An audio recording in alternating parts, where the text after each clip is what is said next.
Good morning, friends. Last time we have explained about the mulberry cultivation. Now today we are going to start with next topic, that is silkworm rearing. Sericulture is an agro-industry including three steps such as cultivation of food plants, rearing of silkworms, and drilling and spinning of the silk. So, as we have explained earlier, sericulture is an agro-industry, and this is because this can be practiced along with the agricultural cultivation practices, because for the purpose of sericulture or for the purpose of mulberry sericulture, there needs the uh, unique field in the form of mulberry leaves, and thus the agricultural part of the sericulture starts with the mulberry cultivation so as to make available the mulberry leaves for the feeding of silkworm larvae of the Bombyx mori. Then the culturing or rearing of the silkworms or the caterpillars of the Bombyx moris, that can also be done or practiced close to the mulberry garden or the mulberry field, which has been constructed usually near to the mulberry field so as to satisfy the easy transportation of the mulberry leaves which are harvested from the mulberry garden and can be fed in a fresh condition to the silkworm larvae or the caterpillars of the Bombyx mori in the rearing house. And thus, the sericulture is an agro-industry and having two steps which are practiced in the agricultural farm or the field, that is cultivation of mulberry and rearing of the silkworms. So these are the two steps of the sericulture practiced in the agricultural field, side by side along with the agricultural practices. Then third part or the third step, that is reeling and spinning of the silk, is the industrial part, and that can be done in the industries where there are a number of steps, that is drying of the silk cocoons for the killing of pupa inside, then cocoon cooking or boiling so as to satisfy the next step of the industrial part, that is reeling of the silk to obtain the silk thread by unwinding the silk cocoons so as to reel the silk thread onto the wheels and to produce the raw silk. So spinning and reeling, these are the industrial part of the sericulture and which can be practiced uh, in a somewhere in the industry. So the first two steps, that is cultivation of food plant or mulberry plant and the rearing of the silkworms, are the agricultural part of the mulberry sericulture, and third one, that is reeling and spinning, is the industrial part. Mulberry sericulture is the major silk industry in India, and we know the mulberry sericulture is the popular practice of the silk production, not only uh, performed in the India but also in outside countries or foreign countries also. The mainly the mulberry sericulture is practiced for the production of the raw silk. We know the China ranking first for the silk production and India is ranking second in a silk production. India ranking first in the production of tussar silk, and we know the third type of silk, that is a Muga silk, which is also produced only in India in Assam state. So this particular silk type of Muga silk, which is a golden yellow colored silk, and that is very attractive or beautiful silk, and that is produced in India only, and that is in Assam state. And the species grown that we know, the Antheria assamensis or Antheria assama. So mulberry sericulture is the major silk industry in India and abroad. In Jammu and Kashmir, which is the colder region of the country, or where the winter extends much and the temperature is very much below up to 0 degree centigrade, or sometimes it also decreases below than 0 degree centigrade, and thus the Jammu and Kashmir is the monocrop condition, and thus mulberry sericulture or the sericultural practice is done only once in Jammu and Kashmir, because of only one generation taking place in the region, that is Kashmir or Jammu and Kashmir. So sericulture is practiced as a monocrop pattern with a single cocoon harvest in a year. Means there is a sericultural practice done only once in the year, and this is because of cold conditions of the region. Then in Karnataka, the multi-crop pattern of the 4 to 6 crops or generations per year. So the mulberry sericulture or the practice of sericulture can be done several times in a year in the state of Karnataka, and this is because of optimum level of weather condition or the climatic conditions which are optimum to about throughout the year, and that's why 4 to 6 generations or 4 to 6 crops of the cocoon can be harvested per year in a state of Karnataka. In West Bengal, there are 4 specific seasons during which only the sericultural practice is done, and 4 times cocoon can be harvested in a year. Then next important requirement of the mulberry sericulture, that is insects.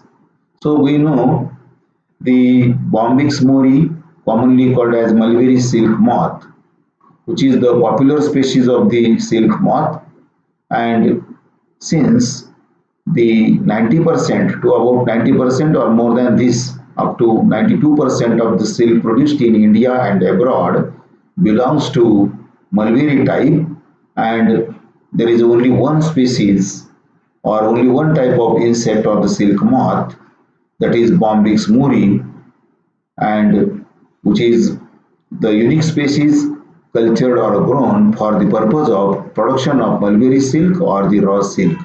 So Bombyx mori is only one species of the silk moth having capacity of production of mulberry silk, and thus the insect selected for the silk production or the purpose of sericulture, that is a Bombyx mori belonging to family Bombycilli.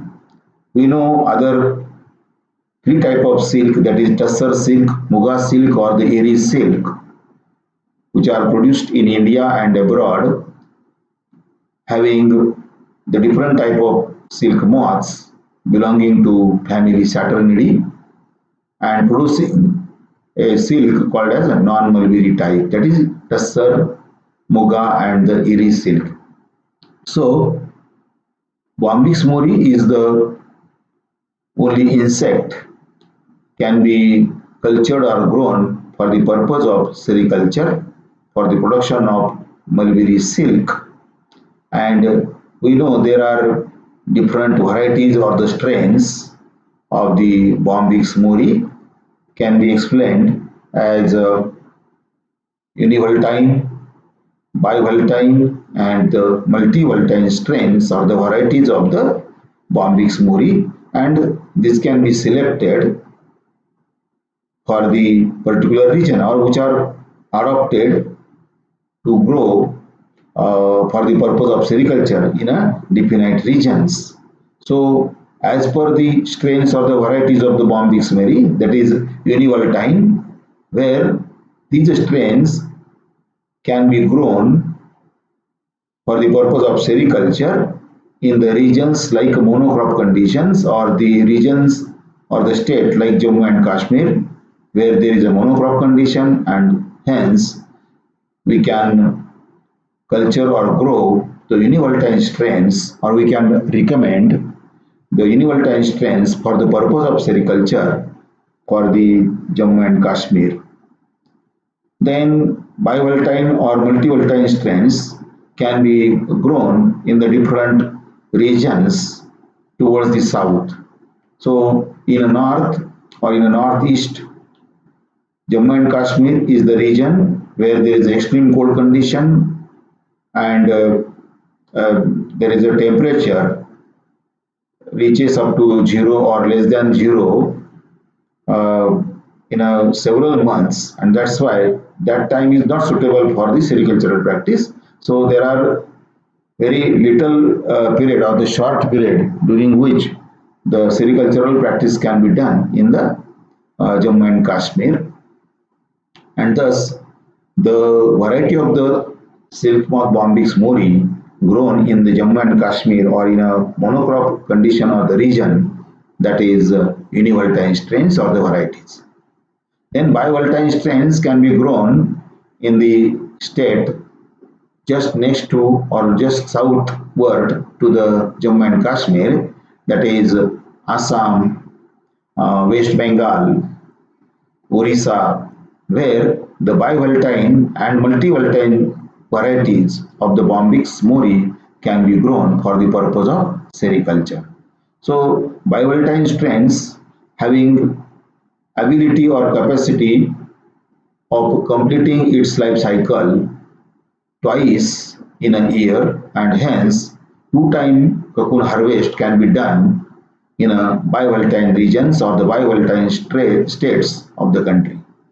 So ultimately these bivoltine strains suit for the bivoltine region or the states where the period that will become suitable or providing optimum level of the different parameters like temperature, humidity for the growth of silkworm larvae, and that's why two-time sericultural practice can be done in the bivoltine regions of the states of the country, and ultimately the bivoltine strains are recommended to grow in these regions for the purpose of sericulture.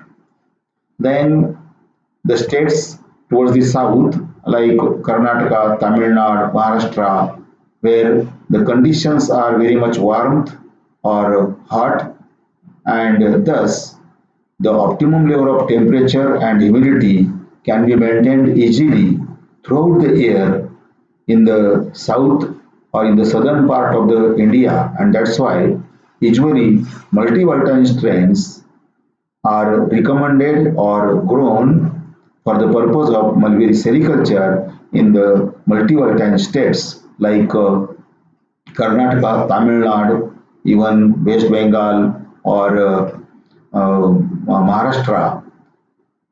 The multivoltine strains are grown or cultured or reared in the rearing house for the production of the mulberry silk, and since they are having ability to continue their life cycle several times in a year, and thus are called as multivoltine strains or the varieties, and these multivoltine strains can be grown throughout the year, reared throughout the year for the production of the cocoons or to harvest the cocoon to about 2 to 7 times. If there is a a proper management of all the activities or all the practices during the rearing of the silkworm larvae, if practiced on the scientific line, then within uh, 50 days, within 50 days, the entire or the all activities of the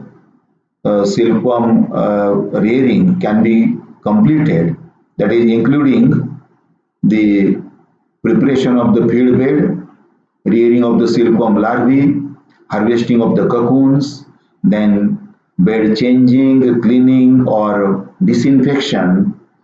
All these activities can be completed within 50 days, and that's why about 7 generations can be taken in the multi-volatile regions, like Karnataka, even Tamil Nadu, in Maharashtra, or even West Bengal. But in West Bengal, there are 4 specific seasons of the year during which the sericultural practice is done. There are only 4 crops are taken in the West Bengal, but in Karnataka, Maharashtra or Tamil Nadu, where the sericultural practice can be continued throughout the year, and about 2 to 7 generations or 2 to 7 crops of the cocoons can be harvested, and this is because there are certain regions where only 2 crops are taken in a year. In these regions, bivolatile strains of the Bombyx mori can be cultured or reared for the sericultural practice. Then next point is decision of rearing time, decision of rearing time and the season. Usually, the silkworms can be reared many times during the year whenever there is an adequate quantity of mulberry leaves are present in the mulberry garden. The rearing time should be decided by considering certain points or certain conditions. That is, the first is the growth of mulberry plants. So before to continue or before to start actual silkworm rearing in the rearing house, one has to or sericulturist has to see whether there is a optimum growth of the mulberry crop in the field or not.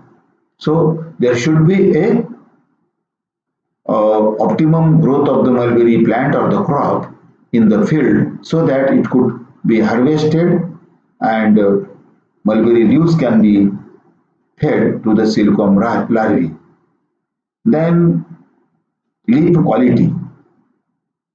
We know the silkworm larvae, that is first, second or third instars, they requires or they needs a good quality mulberry leaves, or there should be a selective feeding. One should provide a selective feed or feeding can be done in the early phase of development of the silkworm larvae, that is first instar, second instar or third instar stages. If they are fed a good quality fresh mulberry leaves, that can have a good effect on the growth of larvae, and also that can provide the good quality of cocoons uh, at the end of the culture practice or the rearing practice. So there should be a mulberry garden or the mulberry crop at the stage of harvesting, and it should also have the leaf quality or desired leaf quality should be present in the mulberry garden so that that can be fed to the respective stages of the silkworm larvae. Then third point or third requirement of the uh, sericultural practice to be continued, that is labors should be available for the silkworm rearing, labor, manpower. So that should be made available, or it should be available to continue or to start with the sericultural practice. Labor should be available for the different activities, that is for the harvesting of mulberry, preparation of the rearing house or the preparation of feed bed in the rearing house, transportation of the mulberry leaves, or also the different activities, that is feeding of the larvae, transferring of the larvae from one bed to next another bed, so as to clean the previous bed or dirty beds which has been uh, uh, uh, become the dirty or due to the droppings or the excreta of the larvae.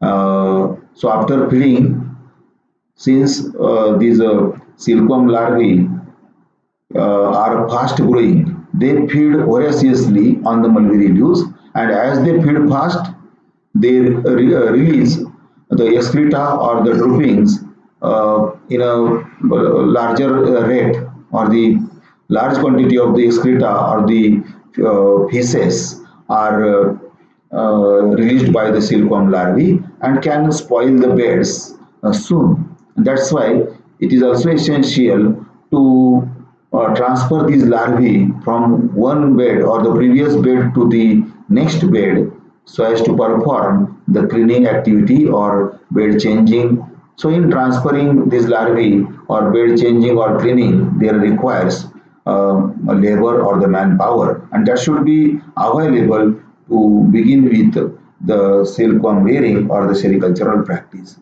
Usually, the rearing is possible from April or May to November. So this is the best suitable period of the year during which the parameters, abiotic parameters like temperature and humidity are at the optimum level in the region or in the season, and that's why the April or May to November, this is the period of optimum level of temperature and humidity in the surroundings area or in the country, and that's why rearing is silkworm rearing is normal, or the silkworm larvae can grow normally or properly and can yield better quality of the silk in this period, that is April or May to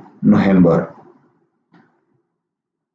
Then selection of mulberry variety. So we know the silk moth Bombyx mori, which is the unique species of the silk moth and widely accepted for the culturing or rearing for the production of the mulberry silk. So in Karnataka, bivoltine and multivoltine strains as well as their hybrids are cultured for the cocoon production. Selection of silkworm variety. In Karnataka, bivoltine and multivoltine strains as well as their hybrid or improved strains of the varieties can be used for the sericultural purpose in the Karnataka. The multivoltine varieties are more resistant and are better adapted to the adverse climatic conditions than the bivoltine or univoltine strains.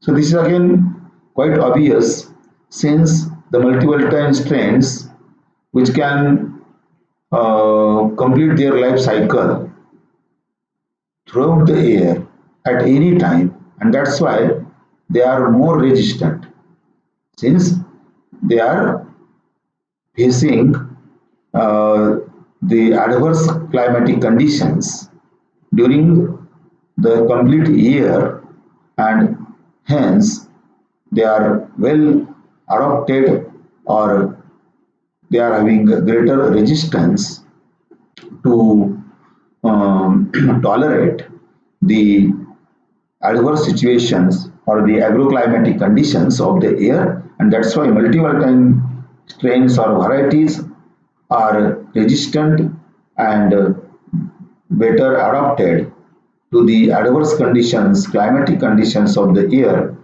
and than the bivoltine or the multivoltine strains. So bivoltine or multivoltine strains are having limited range of their tolerance with the adverse climatic conditions, or there may be the optimum level of the climatic conditions present for a limited period of the time in the certain regions like northeastern states like Jammu and Kashmir, where there is extreme cold conditions in a majority of the period of the year, and that's why only univoltine or bivoltine strains of the varieties of the silkworms or the silk moths, Bombyx mori, can be completing their life cycle. So they can complete their life cycle only a definite period of the time, and that's why ultimately these strains or varieties are either univoltine or multivoltine because they cannot tolerate the extreme cold conditions or the humid condition, extreme cold condition or the humid condition of the uh, year region or the particular season of the year, and that's why that are less acclimatized or less resistant than the multivoltine strains or the varieties. So the bivoltine or multivoltine strains and their hybrids are cultured or grown in the state of Karnataka, Tamil Nadu or Maharashtra for the cocoon production, and the univoltine strains or the varieties which are reared in a Jammu and Kashmir, which is a monocrop condition or which is a monocrop region, and where there is a limited period of the time of the year during which only the univoltine strains can grow and can complete their life cycle, and where only one time cocoon harvest can be done. The silkworm varieties should be selected by considering different points. So while selecting mulberry variety or the strains for the purpose of sericulture, we'll have to consider certain points to begin with the sericultural practice. The silkworm varieties should be selected by considering the climatic conditions of the area. As we have explained earlier, we'll have to consider the climatic conditions, that is temperature, humidity, then sunlight or ventilation. So there are different parameters which should be considered to begin or to select the silkworm variety for the purpose of sericulture. So different climatic conditions of the area should be considered while selecting the mulberry variety, silkworm variety for the sericultural practice.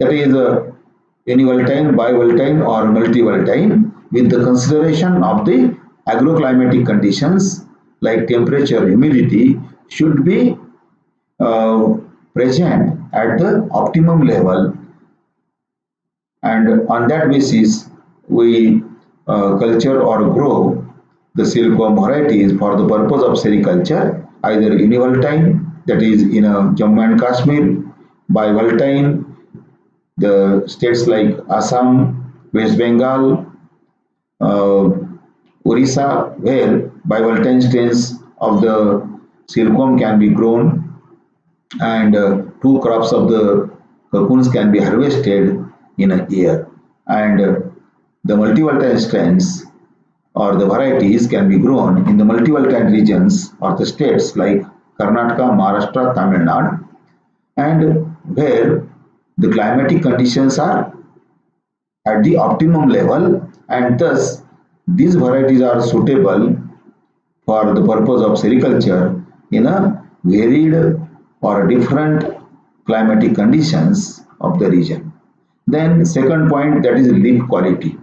So leaf quality.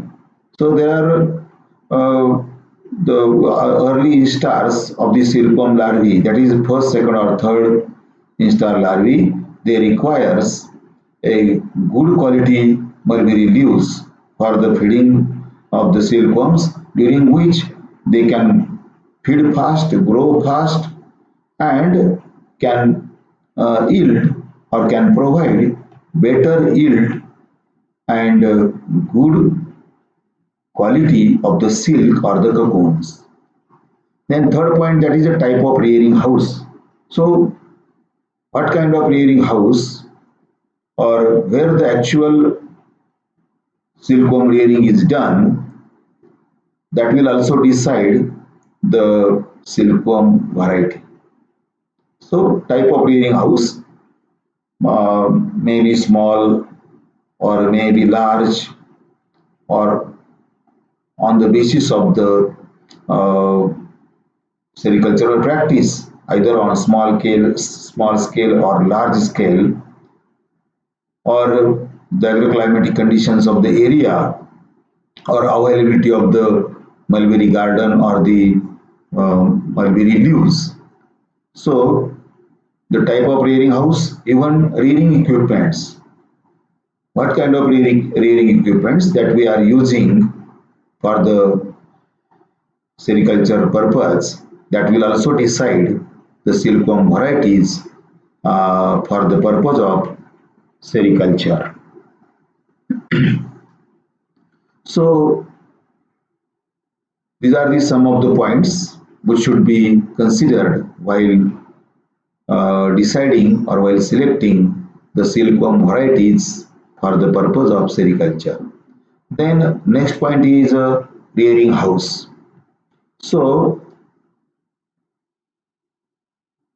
together with the mulberry leaves or the mulberry plant for the feeding of silkworm larvae, there is an essential factor, useful factor, that is a rearing house. So rearing house, there should be uh, some specifications. There should be some specification or the qualities should be present in the rearing house so as to maintain or so as to manage the optimum level of different factors, optimum level of different abiotic factors like temperature, humidity, then ventilation, then exposure of light, proper ventilation, then disease conditions. So different factors which are directly related with the optimum growth of the silkworm larvae, that should be satisfied in the rearing house. So rearing house should have some specifications, and this should be considered while the construction of the rearing house.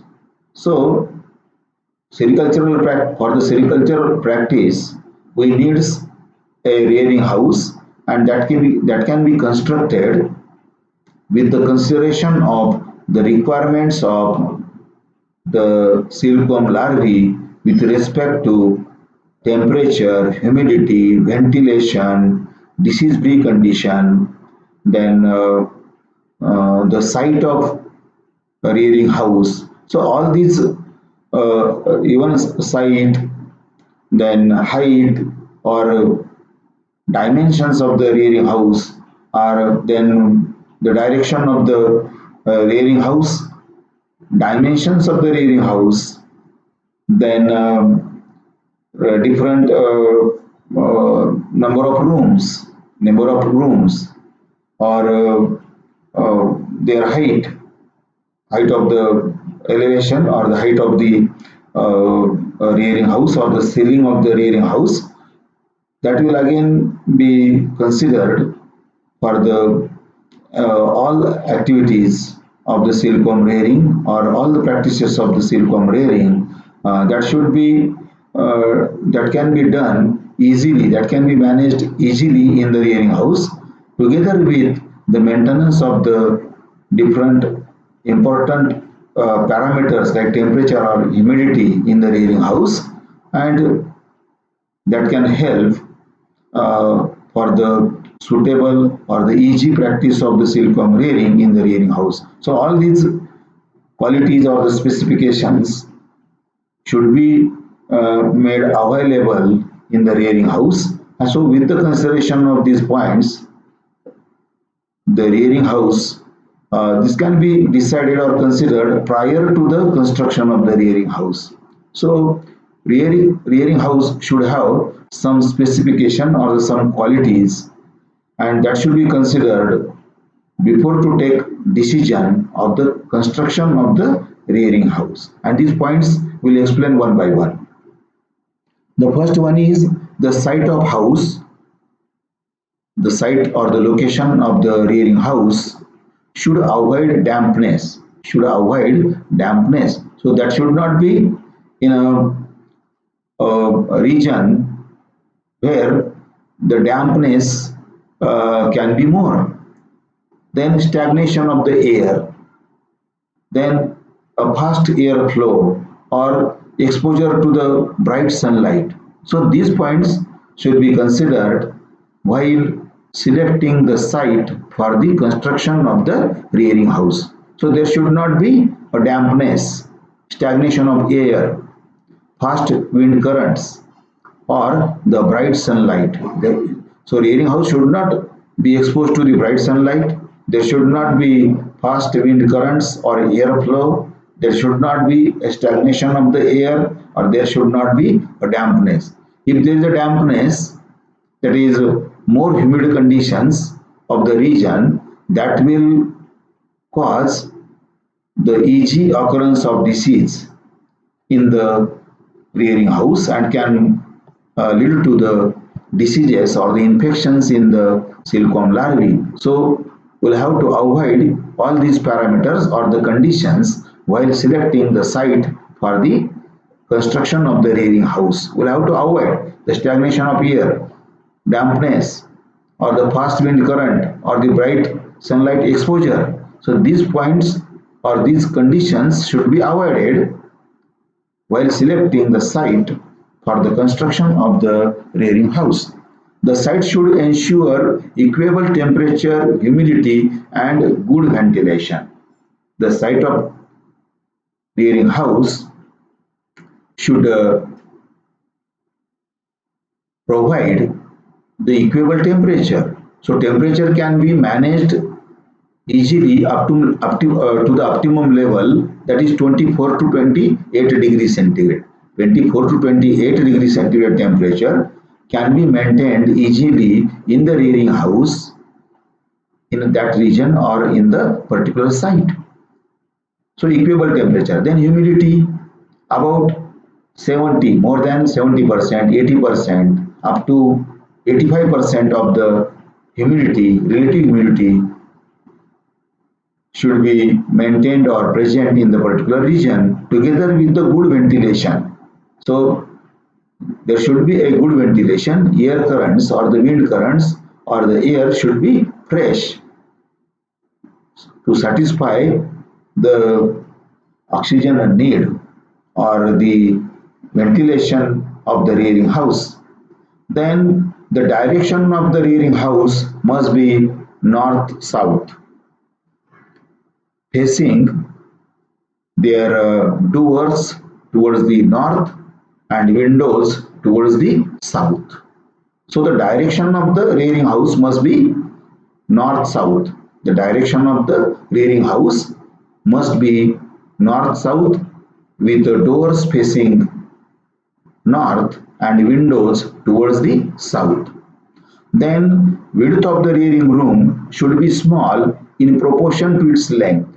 Means the rearing house should have the dimensions that is less or a definite width in the proportion of the length. So the rearing house should be rectangular, not in a square.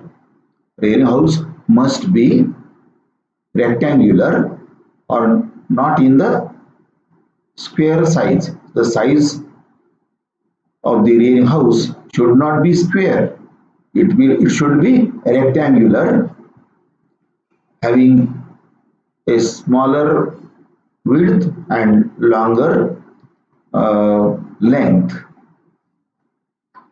So width of the rearing room should be small in proportion to its length. Then the roof of the rearing house should have high ceiling, or the height of the ceiling or the height of the rearing house should be high, ranging from 10 to 50 feet. 10 to 50 feet. That will again depend upon the size of the rearing house. If the size of the rearing house is small, then ultimately the height of the ceiling will be less. And if the size of the rearing house is much larger, at that time ultimately the height of the rearing house will become more, or that can range up to 50 feet with a non-conducting material, and the ceiling of the rearing house can be prepared by using the non-conducting material that should not trap the sunlight and should not increase the temperature in the rearing house. And that's why the ceiling of the rearing house should be done by using the non-conducting material, that is thatched roof. Thatched roof is being ideal. Thatched means uh, having the sheets, non-conducting material like asbestos sheet with a wavy surface, not plain surface, the wavy surface. That is thatched roof of the ceiling, and can be prepared by using the non-conducting material like asbestos sheet, or even uh, the sericulturist can use to the non-conducting material like the sugarcane uh, trash.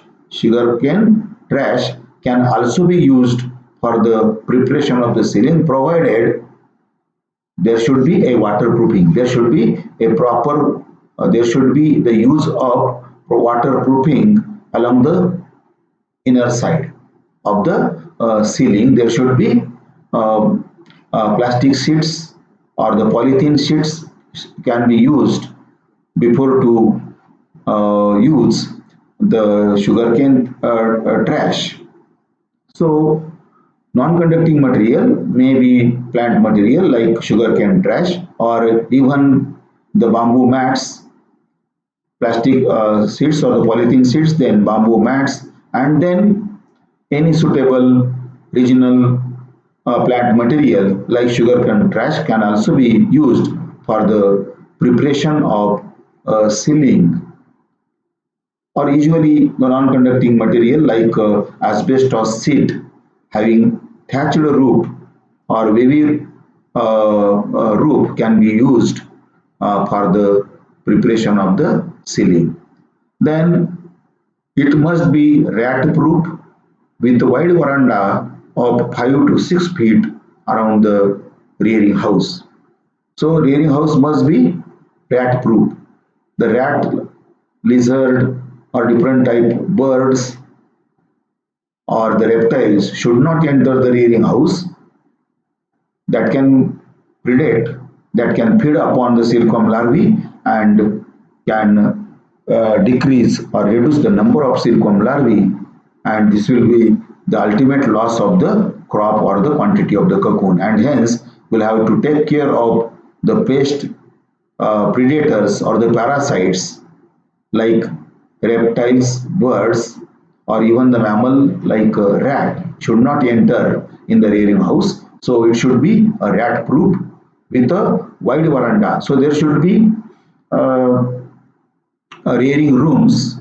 The rearing house should have a series of rearing rooms can be constructed or prepared for the purpose of actual rearing of the silkworms in a central portion, where the rearing stands can be kept on the sides or just inside to the wall of the rearing room, and the rearing house should have the wide veranda of 5 to 6 feet on either sides of the rearing rooms so as to maintain the equable temperature. So during winter or during summer, during winter or during summer, either cold drafts or hot drafts of the air should not enter directly in the rearing room, and that's why there should be a wide veranda of the 5 to 6 feet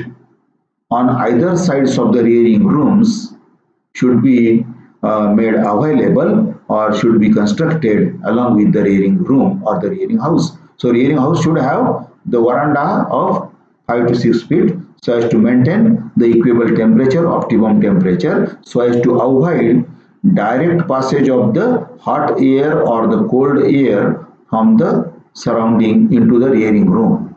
So the veranda of 5 to 6 feet can maintain the equable temperature in the rearing house. So there should be veranda of 5 to 6 feet around the rearing house on both the sides or either sides of the rearing house in a rectangular shape. It must be uh, the recently uh, rearing sheds with a roof and side walls made of plastic sheets. So this is again much of the saving of the investment or the initial expenditure will have to one can manage. In modern days, the rearing sheds or the rearing house or the rooms can be prepared by using a roof and side walls by using the plastic sheets. So this is again more convenient and so as to invest lesser amount or even with a less amount or the less capital, one can continue or one can start the sericultural practice because one can save the money in a construction of rearing house instead of constructing uh, the rearing house by using either bricks, cement, concrete material, or even asbestos sheets. That will require more money, and that's why in a modern days the rearing sheds or the rearing house can be prepared by using the roof and side walls of made of plastic sheets. So these type of sheds are used for the shoot on floor rearing.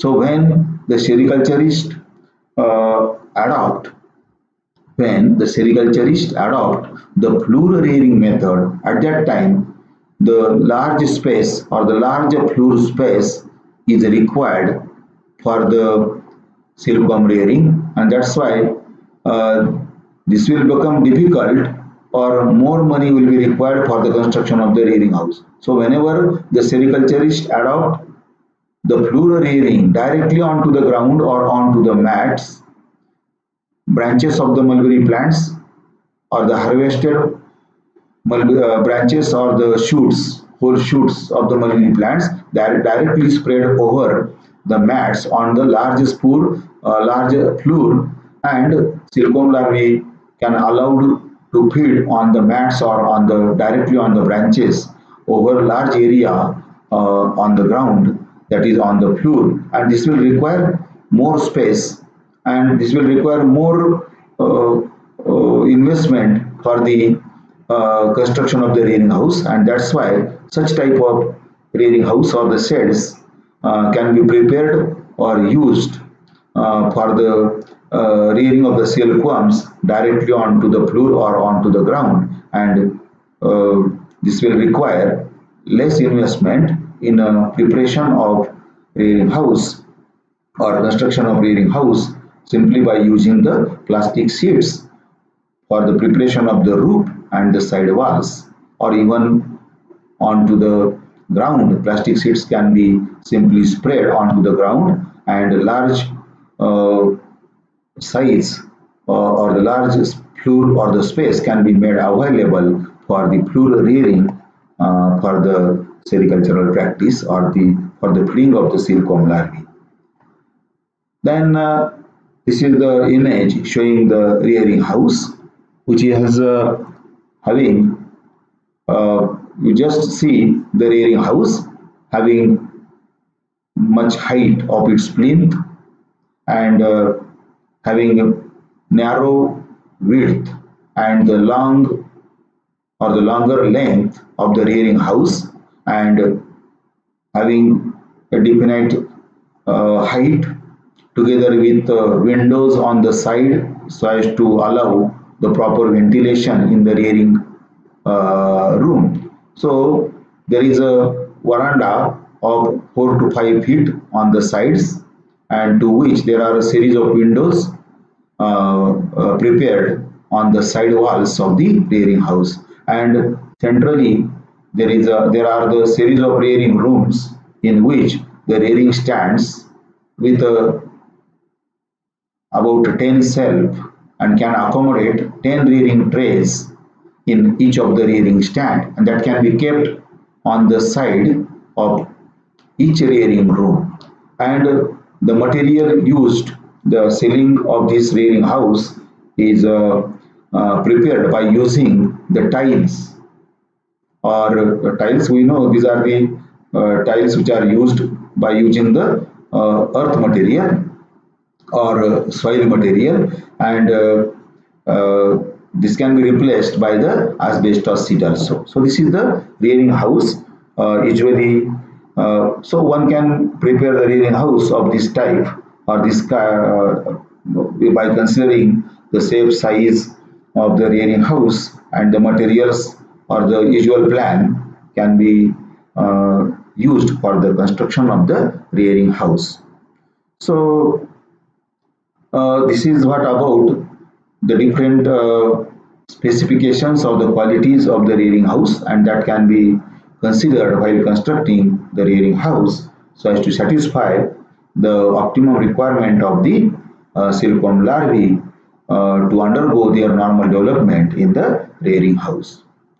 So today we'll stop here. Next time we'll explain remaining part of the uh, rearing house, what kind of practices can be done for the purpose of for the purpose of silkworm rearing. So remaining things will explain next time. Today we'll stop here. Thank you.